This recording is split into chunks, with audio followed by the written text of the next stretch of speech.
Welcome, everyone, to Coffee with the Codex. My name is Dot Porter. I am a curator here in the Schoenberg Institute for Manuscript Studies, which is a unit in the Kislak Center for Special Collections, Rare Books, and Manuscripts in the University of Pennsylvania Libraries. We study manuscripts, we digitize them, we have a lot of different projects, and we have manuscript collections on our shelf. And once a week on Thursdays at noon, I take a book off the shelf and show it to you. If you are new, you are very welcome. Feel free to type your questions in the chat. I will keep my eyes on them. My colleague Amy Hutchins is here as well. She is our manuscripts cataloging librarian, and she will also can answer questions in the chat. What else? Is that I lost my groove.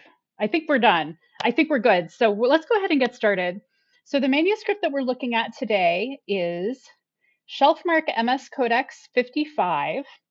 It is a 15th century Italian manuscript that is Statutes of Vigliano d'Asti, which is an area of the Piedmont region in Italy. I had a look at a map. So it's sort of west, it's southeast of Turin and southwest of Milan, sort of on its way to Genoa. So if you open up a map and see that's sort of where it is, it looks like there's not a whole lot there. It's like a little town there. I should mention that we actually have someone in our participants list who is from the Asti area of Piedmont. So you're very welcome if this is your first time. And if you are not here for the first time, welcome back. I love it when people come back. And don't be shy. And yes, so that was the rest of what I was going to say. So what we're looking at is the binding, and I want to take a minute to look at the binding because it's very cool. It is, let me find how it's described in the thing. So it's a 15th century binding, which is contemporary with the manuscript. So the manuscript is also 15th century Italian. That when I say the manuscript, I mean the text, what we call the text block, which is the actual writing. We'll look more at that in a minute. Whether or not this is the original binding, we don't know, but it's contemporary with it. It is not in super condition. It's coming apart a little bit here, but it is made of wooden boards with leather, this sort of leather that covers the spine. And I'll actually lift it up so you can see the leather is attached with little nails. So there are little nails here. That does not seem to be really in focus. Let's get some better focus there. There we go. So little nails that are holding it together. And the cover, as you can see, there is a date written on it, 1488. This date also appears in the manuscript. So part of it at least was written in 1488, although I think part of it was also written a little bit earlier, and I'll show you why in a minute. There are some words that have been, I can't really read those, and all other kinds of scratches, the kind of things that you might expect to see on a well-used, 400, 500-year-old, 600-year-old. My math is not great, but very old. But there used to be a strap that came around, and you can see there's a little hole where there would have been a metal thing, and then here's the little bit of leather that's there. So that's very, very cool. Another very cool thing about this manuscript is that when we open it up, well, one thing, there's lots of people wrote on it, and we've got an owner's sticker here, Antiquaria Borlot. So one of the reasons, if you were here a little bit before we started, I wanted to see what the provenance was. And the provenance is that it looks like we purchased this, Penn, that is, purchased it in 1958. And it was purchased using the Lee Fund, which is Lee. Henry Charles Lee was a professor at Penn, and when he died, he left his collection and also a fund to Penn that we still use actually to buy manuscripts. And it was purchased from the Lawrence Whitten firm. I don't actually know much about that firm, but so that's how we got it. And the only other information we have about where it was before then, because there's nothing in our records, would be whatever is written here. And it hasn't really been looked at. So if you're curious, you could find the high resolution image of the inside of this cover and figure out, because there are some signatures here that we haven't really looked at. And then the next thing we're looking over here, Brian is asking if this is printed. This is in fact not printed. It is but it's functioning as the fly leaf, which is just sort of the first leaf before the book starts, sort of as a protector of the rest of it. And it's an 11th century fragment of a homily, homilary. It's Augustine's Sermones in Verito Testamento, Sermon 41, and then another one on the other side. And there's another fly leaf at the end that we'll look at. So I'll turn this a little bit so you can get a better look at that. 11th century, so obviously not printed. It's just written out very nicely in a, this is the script. It's Carolingian, right? Is this Carolingian or a little after Carolingian? Transitional script, right? Transitioning from Carolingian to um, Gothic. That's what that is. All right, so that's what's happening there. So this is a really good example of manuscript reuse, where there was an old manuscript, they needed some parchment to fit into the binding, and so they took this early one that nobody was using. Maybe the manuscript had already been taken apart, and that kind of thing. Oh, and I should mention in the chat, Elisabetta, who is our friend from De Asti, says that the bookshop in Turin is still working today. I think that's the bookshop where the manuscript was purchased. Oh, right here. Yeah, this one here is still exists. So that's very cool. A direct line from us to them. Okay, so statutes. What are statutes? This is a law book. It's basically a bunch of laws, very local laws, that give us a sense of what was important to the people who were living here and how they functioned as a society. It sounds like a meme, but it's true. So it starts out with sort of a table of contents. This is a list of all of the statutes in this book. And so there's quite a few of them, although it's not super long. And I did something today that I've never done before, and I will probably never do again. I took the high resolution images of this and I gave it to Google Gemini. I am not an AI fan, and this experience has not actually endeared it to me. And I was like, can you translate this for me? And I did, and the first thing it did is it got the city wrong. And the city it's very clear that the city name. So let's come down here, and I will refocus because this loves to go out of focus. Here we go. Vigliano is here. And Gemini wanted to say it was a different city, Vigevano, which is in Lombardy. And it even said, this is in Lombardy. And I'm like, no, no, no, no. But it was a little helpful kind of reading these, so I'll refer to it. But I don't actually trust it that much because of that sort of major thing. So here's the list, and then we'll go to the start of the text. So here is where the actual statutes start out. So we'll just walk through this a little bit.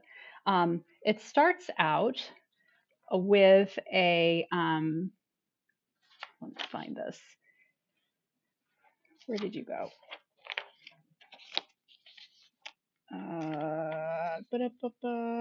No, we're still in table of contents. It starts out with sort of a preamble and the first statute. And the first thing we're doing is we're sort of saying, we have the God, Father, Son, and Holy Spirit. So it's starting out as a religious, a sort of religious preamble here. And then the first thing we're going to do is we're going to elect the I think the word is podesta, and the podesta is like the governor. So the first thing we have to do in this little society in this town is elect the leader, right? So we're electing the leader here, and here's how you elect the leader. I did not ask Gemini to translate this, and I wouldn't trust it, even if it did. So, so there's that, and then the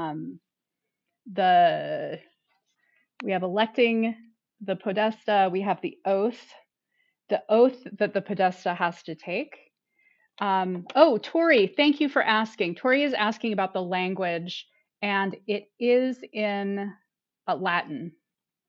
So at this time of the 15th century in Italy, Latin would have been the sort of official language of the church and the state. It was not the like people would have been speaking Italian. They would have been speaking a language that was different from this written language. And there are probably also, if you're reading the Latin, there are probably going to be things in the Latin that where you can say, oh yeah, this is definitely Italian, like Latin from Italy. I am not an expert in the Latin language, so I couldn't tell you what they were, but there definitely are things that. So thank you for asking. It is Latin. Okay, so we have the oath that the governor or the podesta has to take, and then we have to have the rest of the government, right? Because it's not just that one person. So then we have the lieutenants who are appointed per annum. So for 1 year they get appointed, right? So now we have the podesta, we have the lieutenants. Let's see, on the honor, loyalty, and promise to be held, made and offered to the podesta by the people of Vigliani, right? So, okay, so now we have the leader, and what do we have to give to the leader? And let's see, on electing the syndics and here we go, the syndics and procurators of the town. So these are other people who are going to be doing some of the work that is then further laid out here. And then so we have the red is sort of the headers, and then the details of what all of these are here. And I think it's fun. It starts out with item, with these kind of fancy, relatively fancy for this manuscript, letter I's that are a little bit bigger and that have a little bit of red in them too. There's also a little bit, I mean, this is not a fancy manuscript. It's not made to be really fancy, but we do have a little bit of color in the red, not only in this I, but also in some of the larger initials elsewhere here. All right. Also, I'm going to point out very quickly for our regular Brian, who is very into ruling, that there are ruling here. So the ruling is sort of how, when they prepare the manuscript to be written, they frame the text. So there's very light line here, and you can also see them up here, these lines that, and this is how the scribe is able to keep their lines so straight and nice. All right, I feel like I've already lost my place. No, so these are electing the syndics and the procurators. On electing the notary, we've got to inquire into the goods of the community. So what are the communal goods, like people own their own things, but also the community owns things. How do we know what is community property? That's lined up there. How to proceed between, is this, the goods of the community. Oh, this is the oath to be offered by all officials of the commune regarding the rendering of accounts. So the people who are then elected need to be need to take an oath that they will uphold what they've been assigned to do. All right. Tori is asking, the flourishes above the words, are they pronunciation? And Amy is pointing out they are abbreviation marks. So I'll zoom in a little bit here to see, because there's a lot of them. So all of these little flourishes here are basically standing in for other letters. So this was a way that scribes were able to write more in less space. So you take an M out or an N out and you put a little line over it. And there are some words that are completely abbreviated. Like if you have a D with a line through it, that could be Deus for God, for example. And this scribe has a lot of them there. So this is something that you need to be, if you're going to read a manuscript like this, you need to know what all of those abbreviations are. And there are a lot of them. So that's sort of fun. So this is describing more of the offices, how to proceed between litigants in minor and summary cases. So now we're moving on from, here are the people who are going to be, representing us and doing our work, straight into litigation, which is an important thing. When you're living in a community, you have to have rules for how people can, if you have some kind of issue, how are you going to get through that and decide who gets the thing or who actually owns the land. How to proceed in other cases, on subsequent acts, and then we're going to keep going, pronouncing sentences up here, on extending deadlines by the council on other parties, and how to do that. And then we have this, and you might be looking at that and say, what's happening here? Well, what's happening here is that this is a replacement. We call this a replacement leaf. So the original page was maybe damaged, or for some reason it was removed, and someone later on came and basically copied that text and wrote this one. So, and this person signed it down here at the bottom, where you can't see it, but here we go. So here is that, and it actually says corrector, which may mean that there was something wrong with what was copied, like it was copied incorrectly or they copied the wrong thing. And so he's actually coming in and correcting it, if that's actually, I'm associating that with the English word corrector. So, and it's, and Sermus Robusti is that, so that's the name of the person who actually did this.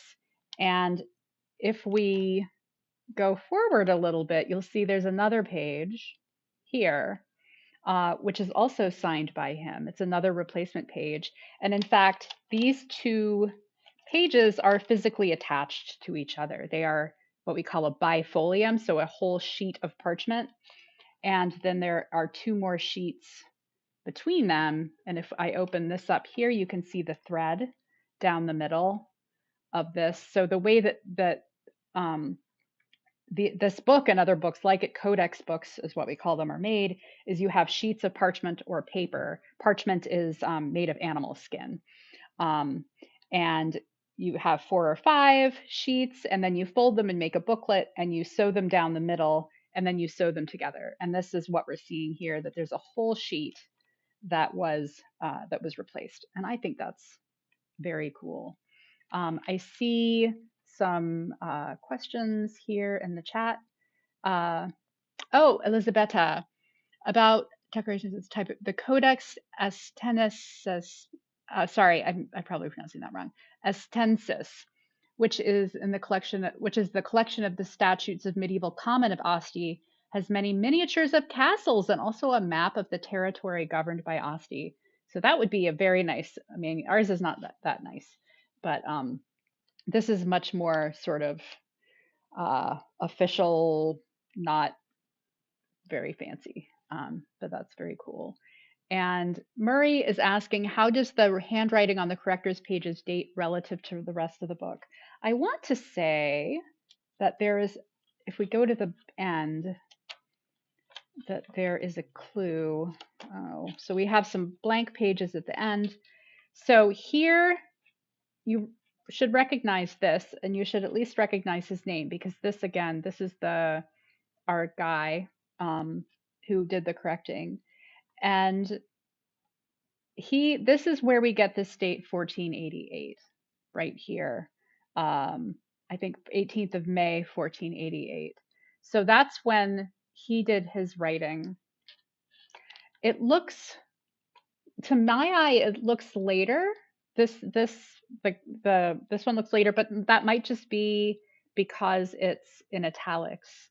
And I don't know if Amy has any more insight. Okay, so Amy says the bulk of the manuscript is probably early 15th century, and then we have later 15th century. So it's in the same century, maybe within 50 or 60 years of each other, I'm going to say. So far enough. So the manuscript existed for quite a while before this was put in. And I would also guess that the binding most likely dates from the time that this was written. So it was taken apart to some extent because they had to be able to replace this bifolio, which means it was taken apart and then put back together and then maybe put in this binding. All right. I have totally lost my way on this, but what do we have? We have on appeals.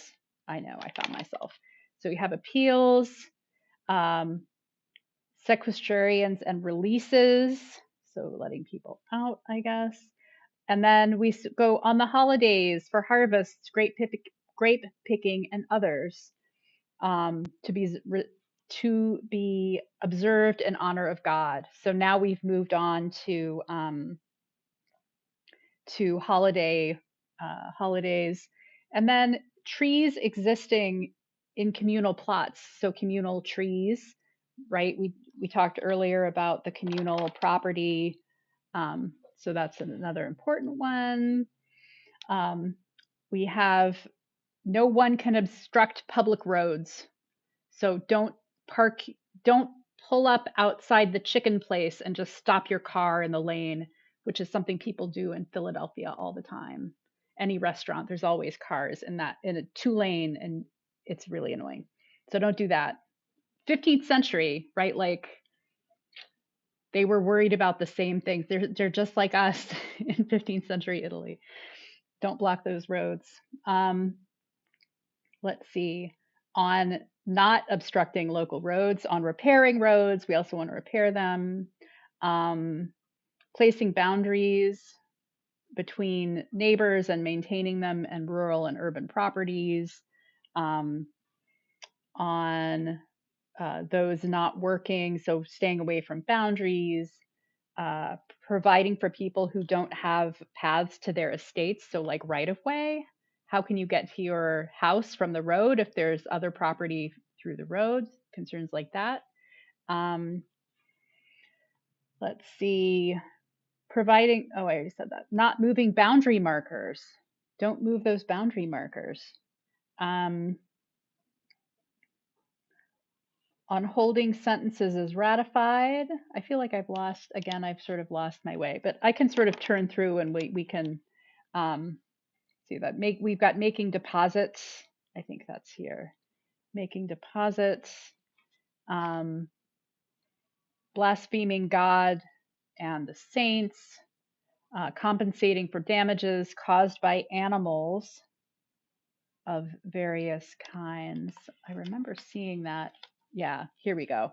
Bestias, that's how I know. This is the animals. So if your goat goes into your next door neighbor's house, what are you going to do? Damages and thefts. Um, on the oath to be provided by suspected persons. So what kind of oaths, if you're suspected of something, what kind of oaths can you say that will convince people that you're not guilty? Oh, my light's going off. Come on. Ah, come on. There we go. Causing damage, thefts and robberies, striking another. So it sort of goes on like this. I don't need to read out every one. And here again is the other page that was copied. I'm going to see what's happening in the that Brian is asking about punishments and sanctions. It would have been in the previous page. It might. I don't know if there's anything specific. It's hard to tell from the headings. Brian is also asking about the paper, and Amy points out that it's made in parchment, and the parchment is in really good. The parchment itself, the material, is in really good shape. It is. It's not the highest quality, but it's held up really well. And the older part, the parchment in the older part is a little bit more yellow than the more recent page. You can see this is quite white and that's quite yellow. And yeah, so it might be a higher quality parchment there. Let's see. Oh, this is good context. So Elisabetta, it's really interesting part about properties because Vigliano is a really little village on a hill. So I think they would probably have space issues. That's really good context to have because there are a lot of issues in here about about property and boundaries and letting people through. I think that's really good information. Thank you. Let's see, what else do we have? Men at the borders are bound to register their deeds in that place. There's a whole bunch of things about causing damage, like destroying vines or fruit bearing, hindering another's animals. And then the next one is on those wishing to build a new house. So to some extent, they're a little bit mixed up here. So if you want to build a house, or if you want to know what to do if somebody is damaging your garden. Oh, there's a specific one for if a goat is found causing damage. I mentioned a goat earlier. I didn't know it was going to come up. On testaments and last wills, and on women not inheriting. So that would be an interesting one to look at. That anyone may establish a butcher shop or slaughterhouse. I find that very specific, and I wonder if there was an issue in the past that someone wasn't able to make a butcher shop, and they decided no, anybody can do that. That seems very interesting to me. So Amy has pasted in the links, which I think means it's 12:30, and it's 12:30. But look, we made it to the end. I'll just show you the end flyleaf here from this 11th century manuscript. It's a nice closing. That was really fun. I did not think that a book of statutes would be that fun, but that was really neat. It's neat to see in like one specific place what people were worried about and what they had to like write down. So thanks everyone for coming. Thank you, Elisabetta, in particular, for coming and providing some really great context. I hope everybody has a wonderful week. Stay warm, and we'll be back next Thursday. Bye.